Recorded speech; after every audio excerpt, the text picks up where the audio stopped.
Ngayon, good morning po mga chokaran. Ngayon pong araw na ito, yung nga po nasabi ko po sa inyo na naka-schedule na paggawa ng ating kwarto ng dalawang bata. So, ngayon na po yung simula. At ngayon na po ang pagsisimula ng paggawa ng kwarto ni Maddie at ni Riley dito sa aming bahay. Tumawag na po yung gagawa at papunta na po sila, kaya nag-ayos na po kami. Actually naayos na po namin yung ibang gamit, pero ngayon syempre yung tinulugan namin yung dalawang bata sa tita-tingin po nila muna natulog sa aming biyanan na si Mami Chari, dahil mag-aayos dito, ma-istorbo yung kanilang pagtulog, kaya doon po muna namin sila pinatulog. Kami po ay galing sa Lamay. Naglamay po kami, kaya medyo kulang rin kami sa tulog, pero okay lang naman. Babantayan ko kasi yung gagawa para malaman din kung ano yung dapat na gawin at kung ano pa mga kailangan. Kaya mga chokaran, ito na po yun.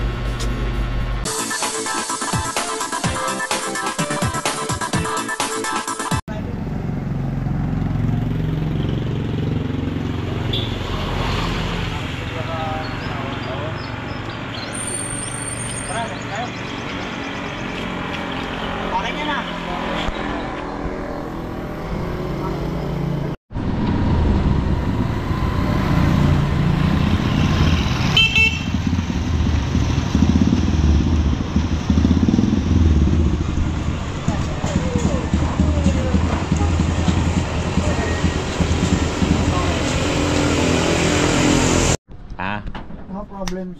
Yan. So ito mga kachora, ng sisimulan nila ay ang pagtatanggal muna doon sa mga bubong.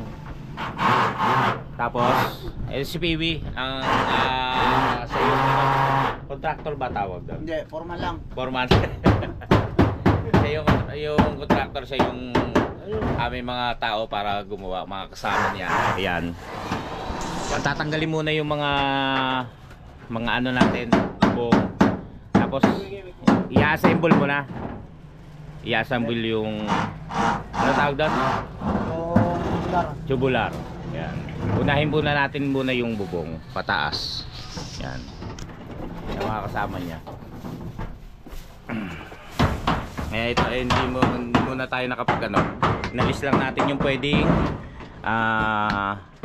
bagsakan nung galing sa welding. Yan ang makita. Rainbow? Hindi. Lang siya rin. Sige ko na pinili. Gumagay sa ulit ba? Sa ulit. Bakit? Ilalim mo na sir.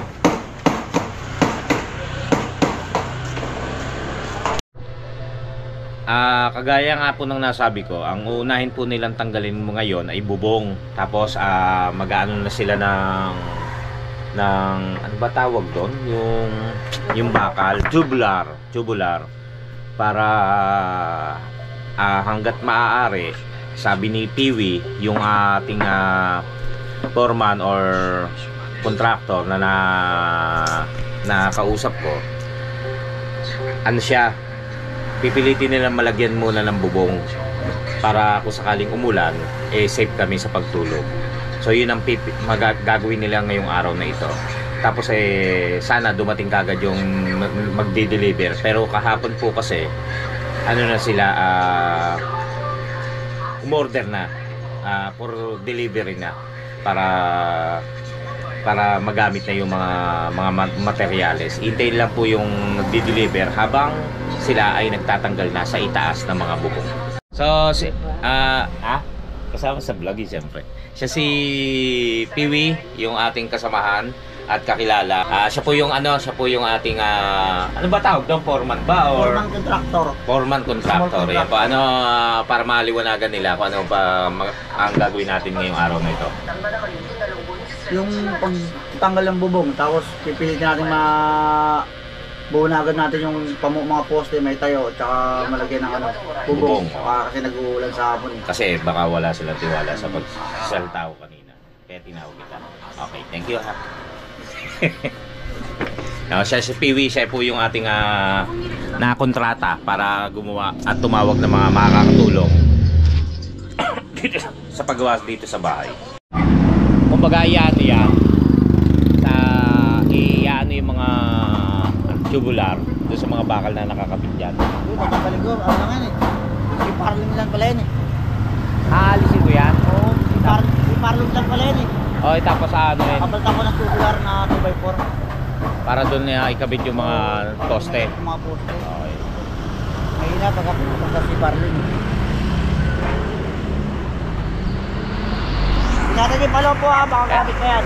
Ito mga katsokaran, matagal ko na pala siyang kausap. Nung nandun pa lang sa luma akong pabahay, kinausap ko na siya. Kumbaga nagtatanong lang ako kung ano ba dapat gawin, kung kaya ba ng ganitong presyo, ganyan, kaya ba. Siya matagal ko na pala siya nakausap. Bukod doon sa dating nakausap natin na contractor o foreman, siya yun dati pa. Kaya nung nag-usap kami nung isang araw, sabi niya sa akin, dati ko na ako kinausap dyan. Kaya ito, siya yung nakakuha natin. Siya yung nagtagumpay sa libu-libong mga foreman. Uy, makinig ka. Sa libu-libong foreman na kinausap ko, siya yung napili natin. Kasi magagawa raw niya yung bahay sa loob lang ng sa presyong 5,000 lang. Kawayan. Hindi, joke lang yun, joke. Ito po ay dahil kay Idol Japper Sniper at sa inyo. Kay Idol Louie Kapanalig at sa inyo. Yan. Dahil sa pagsuporta nyo noong ako'y nasa Merry World Challenge. Ito po yung ating kinita. Nabawasan. Dahil siyempre mayroon kaming gastusin. Mayroon kaming pinagkakagastusan. So nabawasan po yun. Pero kung ano man po yung abuti ng ating pera sa pagpapagawa nitong kwarto ng dalawa, yun na lamang po ang ating pagkakasyahin. Pero ito po ay dahil po sa inyo. Kaya po maraming salamat po kay Idol Japper, kay Parin Louie Kapanalig, at sa inyong lahat na sumuporta sa akin habang ako'y nasa Sword Challenge. Maraming salamat. I love you. Ayan po, unti-unti na po natatanggal ang ating bubong.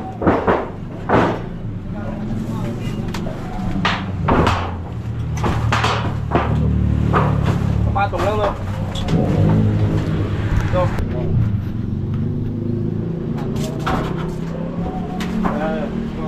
Saan? Yung pala gumawa na ito. Bengkong bagawa. Malambot daw. 20, 30. Malambot yung yero. Dito. Oo. Maganda talaga yung tubular. Para di malambot. Kaya nga parang pinag-anuhan lang malambot tong ano? Yes, oo. Na po na nila na malambot yung Papel. So yan na po yung mga materyales nating gagamitin. Dumating na po. Pero hindi pa po kompleto yan. Kumbaga pang bubong, poste at dingding. Ito po ang pinagamit po natin at pinagagawa yung long span para sa dingding, yero. Tapos po ay double wall na lang at lalagyan nila ng yung pinaka silver, kung ano man tawag doon.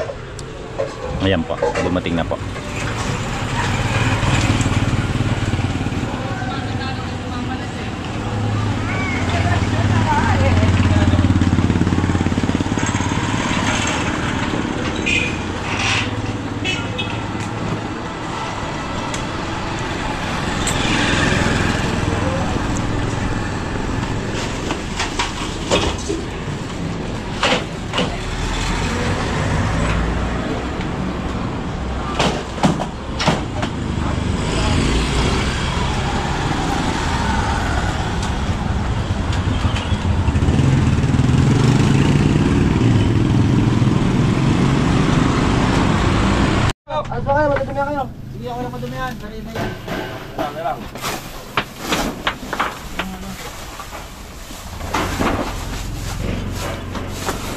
Sa isang lappers.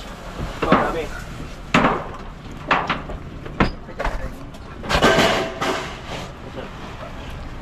Buti nakita mo pa yung ulo ko doon, pre. Oo naman, tayo nagbilap ko yan dun eh. Bayo, kita mo dyan.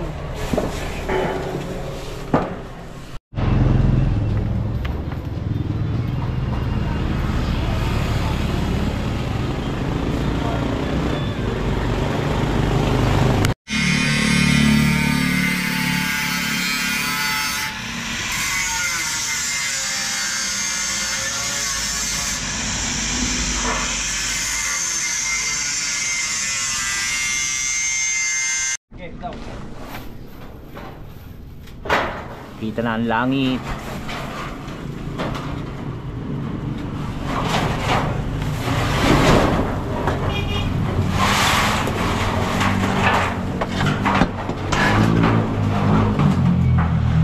Nakikita mo ba kayo? Oo, nakadikit na yung bahay. Ay, naalis na po yung mga bakal. Tapos duduktungan nila, papatungan na lang para magiging pantay yung pinaka level. Kasi magiging flooring ito ng kwarto ng dalawa. Ito, yung wala ka.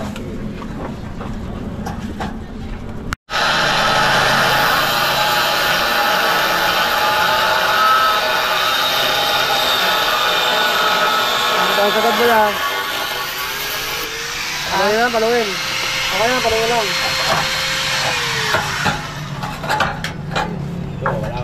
Bakal ah. Ayun, bakal eh.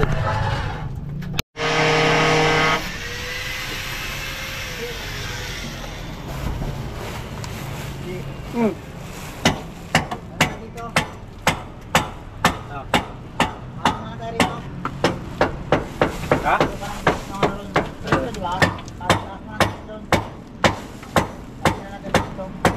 Ay, wag na yan. Oh, yun.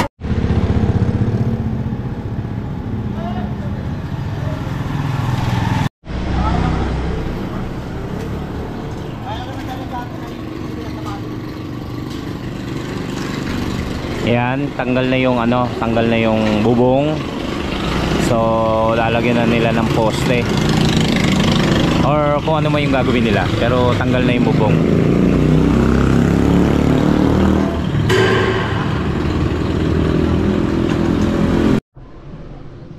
Ang itsura ng ating bahay. Di bale, gaganda naman yan. Ito, bigla ko naalala yung kapatid kong si Ompong. Siya may idea niyan eh. Kasi yung bubong nung hipag ko nakapasok sa amin, so tapon dapat papon sa amin. Kaya ginawa niya ng yan, ng yero. Isa siya sa gumawa niyan. Yang bubong na yan, pababa, pag ganon. Kaya hindi siya pantay. Ngayon magiging paganon po yan. Basta hindi ko maipaliwanag, baka hindi niyo ako maintindihan. Pakikita ko na lang po sa inyo pagka natapos po. Ayan.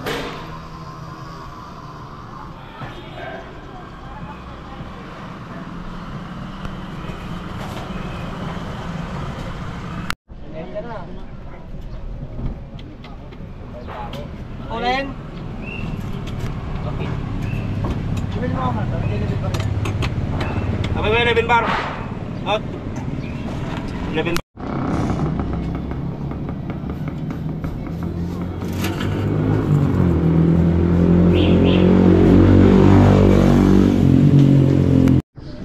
Shout out. So ito na po ang ibubong. Grabe, ngayon lang ako nakapanik dito. Ngayon ko lang nakita tong ibubong ni Lotlot, ng kapatid ni Gaily, saka ito. Dito ako nakatuntong sa higaan ni Madi. Aalisin din ho natin yan dahil ito yung ibaba, ito yung magiging kwarto natin.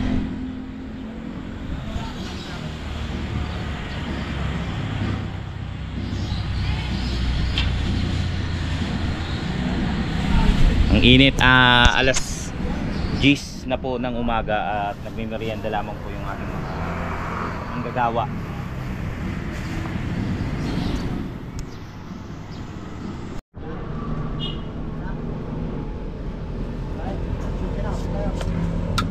Saan ba? Load! Agape! Agape lang yan. Labas?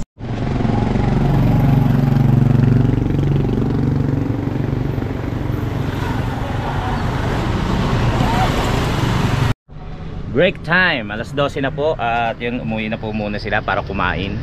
Ayan po ang nagagawa. Meron na po tayong pa-square. Hindi pa pala square. Putol pa kasi meron pang pagano. Diba? Sobra init.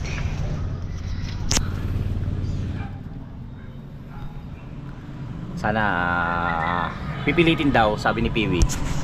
Pipilitin niya raw na malagyan ng mga poste na para may bubong na. Kumain lamang po sila at tayo rin ay kakain.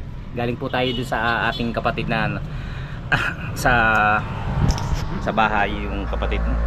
Galing po tayo dun sa kapatid kong nakaburol dahil dumating po yung mga bisita, mga kamag-anak namin galing Bulacan, Hagonoy.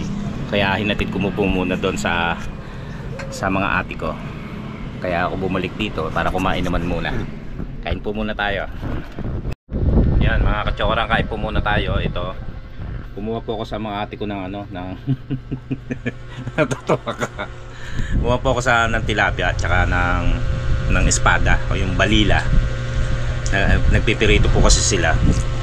So kumuha na lang po ako para mayulam namin. Yung dalawa po nandun sa tatay nila. Kasi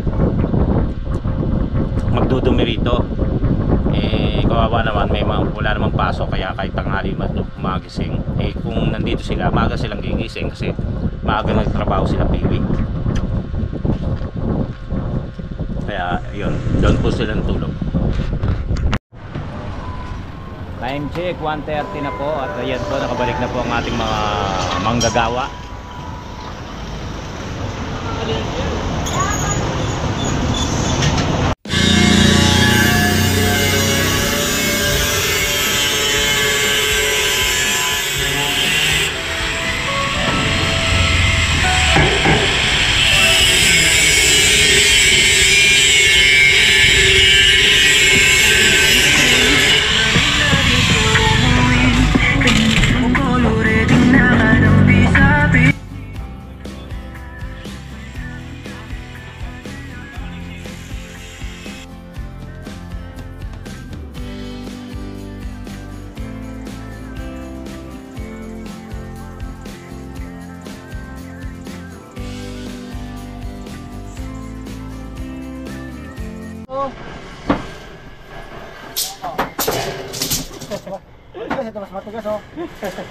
Dito kasi magiging hagdan nila Riley.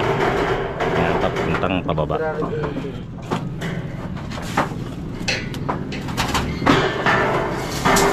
Wala, bilog. Ayun.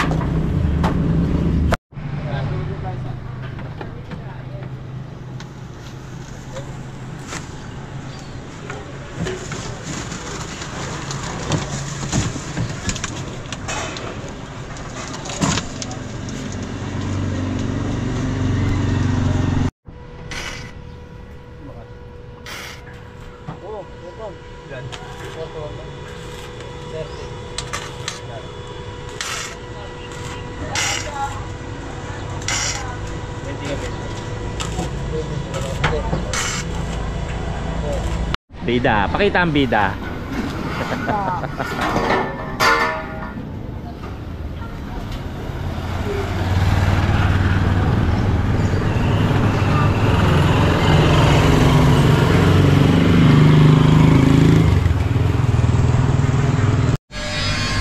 Time check tayo, time check.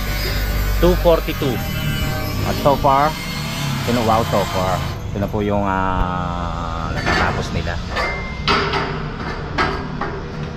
Ito po yung hagdan ni Labadi. Ha? 4 meter dyan. Sa bubong ini. Sa Bitana yun. Poposte na po sila para maagapan kasi medyo madilim. Huwag naman sana umulan. Wala ka sa akin. Wala, basta ko lang ito.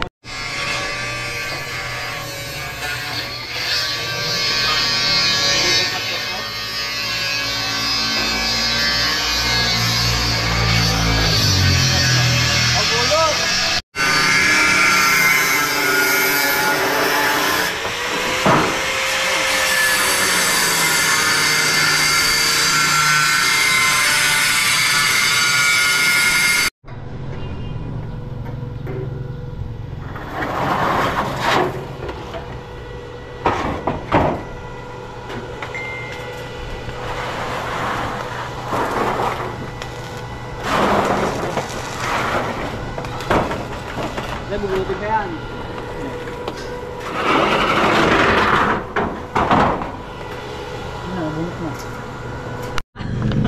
Kaya nga ipamangga, oh. Malapit lang yung anong mangga rito eh. Bunga ng Indian mango, dyan sa kapitbahay. Ito na po yung natatapos nila. Natutulog po ako, biglang tumawag. Tama, tumatawag na naman yata. Sino tinatawagan mo? Laptop niya tay. Ay, cellphone yun. Tayo? Oh. Tara. Baka mga ito cellphone ko ron. Ay, penge ah. Penge, dalawa lang. Ako din pengi ha.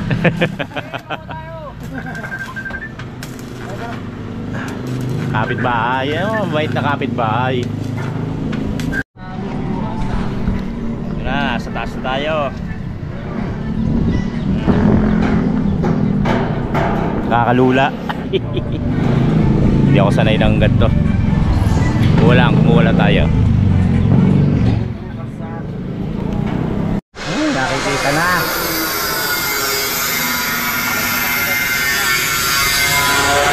Nakakatuwa. Dahil po sa inyo yan. Dahil po sa inyo. Thank you po.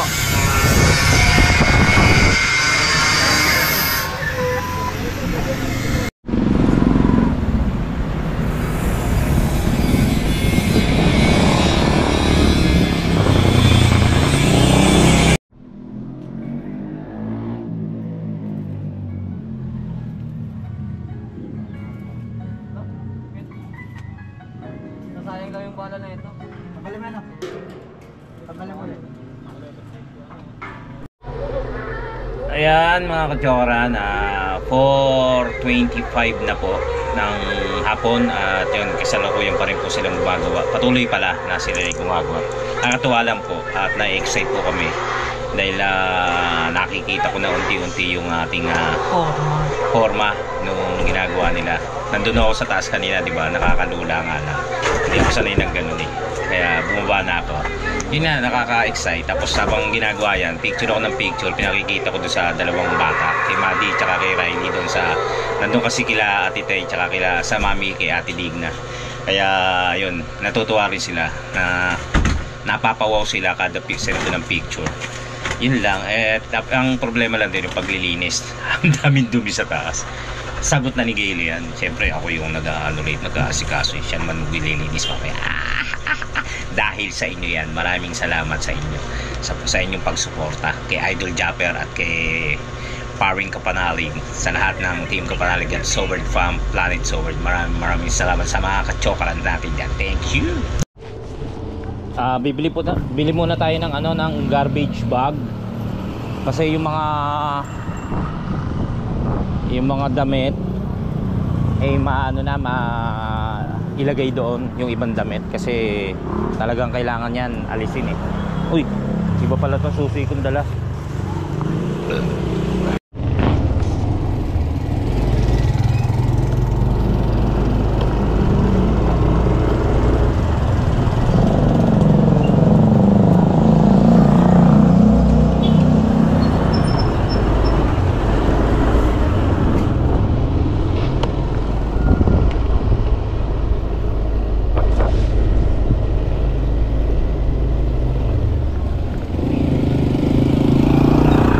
Para ko sakaling matapos makapag makalagay na, ay makapaglinis-linis na si Gayle bago kami pumunta sa kapatid ko, Kalamay.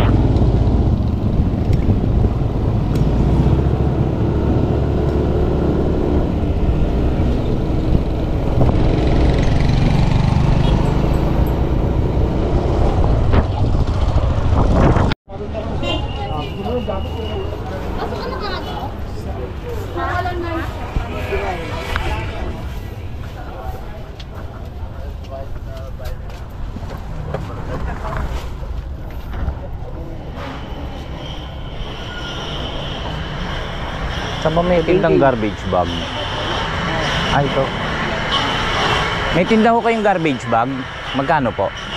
Depende sa size. Yung malaki po. 75.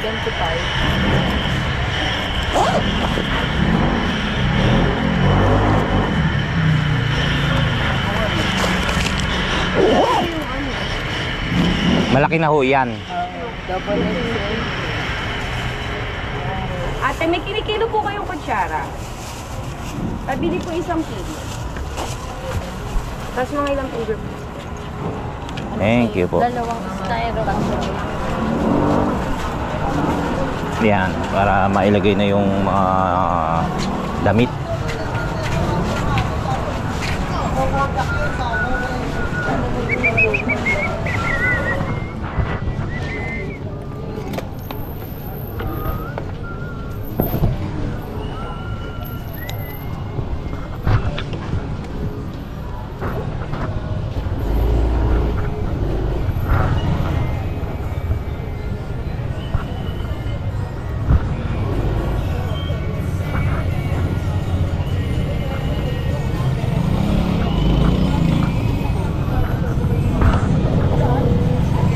Uy.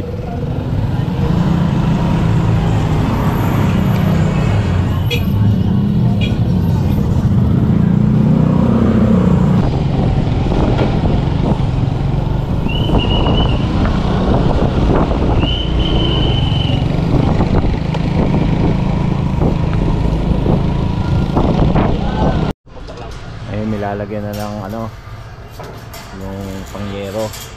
Ah, meron na pala yung isa to. Ay, may bayabas. Bayabas. Nahulog tuloy.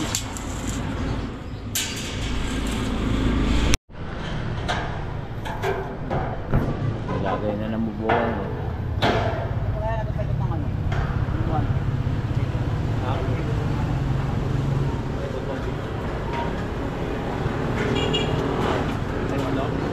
Yan.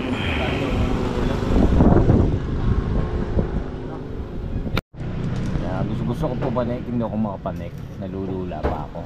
Pagka siguro may sahig na to. Yan, hindi na ako pumanek. Nalulula ako, pero kung baba lang niyang ho. Mahina tayo sa lula, mga katsokaran. Ano, saan?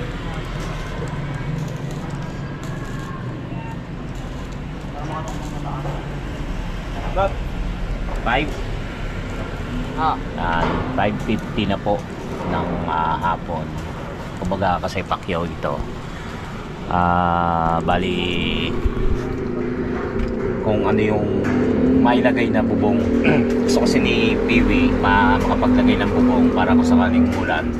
Kaso kung kahit may bubong siya sa taas, kung ito naman walang sahig at walang harang dingding, kapag may umulan yan, mababasa pa rin, papasukin pa rin ng tubig. Kaya siguro lalagyan niya ng ng mga yung yerong pinagtanggalan, ipapatong niya muna rito kapag ginabi na sila. Pero hanggat maaari, lalagyan daw niya ng bubong muna, tapos saka sila titigil at bukas ulit babalik. Lalim.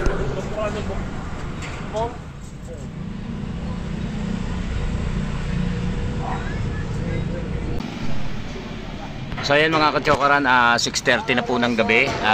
Talagang in-overtime nila para po matapos po yung pamakuan ng yero. Yun po ang gagawin nila ngayon para malagyan ng yero nga yung ating bubong.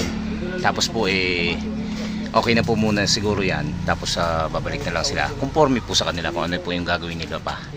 Pero sa ngayon po ang inaayos po nila ay yung pamakuan ng bubong ng yero. Ayan po.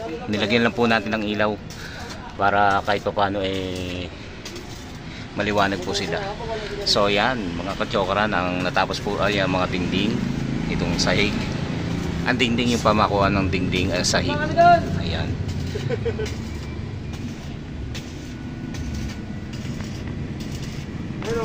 Alright. So iyon mga kachokaran, maraming salamat po at nakarating kayo hanggang sa dulo ng ating video. Bukas po ay i-update ko po muli kayo sa ating pagpapagawa ng kwarto ng dalawa. So ngayon po, yun po ang nakita nyo nga po, yun pa lang po ang natatapos. Pero parang mabilis naman yun, ano? Kumbaga bukas po ay i-update ko po muli kayo. Medyo madilim po ang ating kuha dahil ginamit nga po yung ilaw natin doon sa taas. Ano sabi mo? So yun, i-update po namin muli kayo bukas kung ano pa po yung kaganapan at mangyayari sa paggagawa ng ating kwarto ng mga bata. Hintayin lang po natin silang bumaba dahil tatapusin po nila yung yero, tapos pakikita ko po sa inyo siguro sa susunod na vlog. Medyo mahaba na rin po ito at puputulin na po muna natin, pero i-update ko nga po uli kayo hanggang sa matapos po natin ang ating pinagpapagawang kwarto ng mga bata. Ito pong pagpapagawa ng ating kwarto ng mga bata ay dahil po sa inyo, sa panonood po ninyo, sa pagsuporta, sa walang sawang pagtangkilik sa ating mga vlog.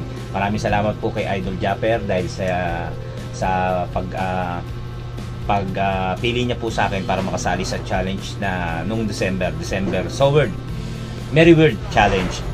So maraming salamat kay Idol Japper. Ganun din naman kay Kapanalig at sa buong team. Maraming salamat po sa lahat. Ganun din po sa ating mga Soward Fam, Planet Soward, Team Kapanalig, Kachokarans, mga OFW, ang ating mga silent viewers. Maraming salamat po. Kaya po hindi po natin magagawa yung pinagagawa ko ngayon, yung kwarto ng bata, kundi dahil sa inyo. Kaya kung sino man po dahilan, kayo kasi.